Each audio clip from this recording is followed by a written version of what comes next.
Welcome to the Banker Lamp. Please enjoy the video. You start by using an administrator account and creating a restore point. This protects you if something goes wrong.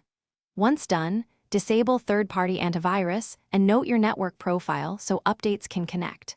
Next, open Command Prompt as administrator. This is critical because permission errors come from restricted tokens. Make sure Windows Update services are stopped before changing files. You will stop them in the next step, and then act on the system folders that block updates. Move fast, but be precise. Once services are stopped, you will take ownership and grant full control to the update folders. This fixes access denied errors.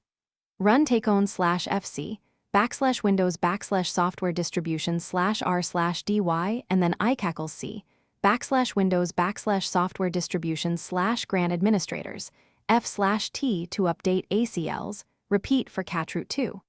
After permissions change, rename or delete those folders. Windows will recreate them cleanly. You do this because corrupted ACLs or files prevent the service from writing. Fixing ownership clears the blockade so updates can proceed.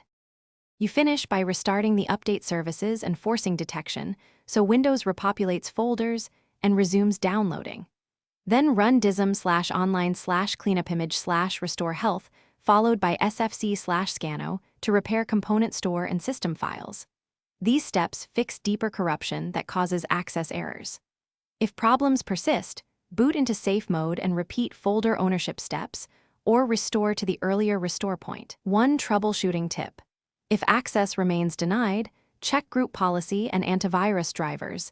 They can reapply restrictive ACLs. Thanks for watching. If this was helpful, leave a like and consider subscribing. See you next time.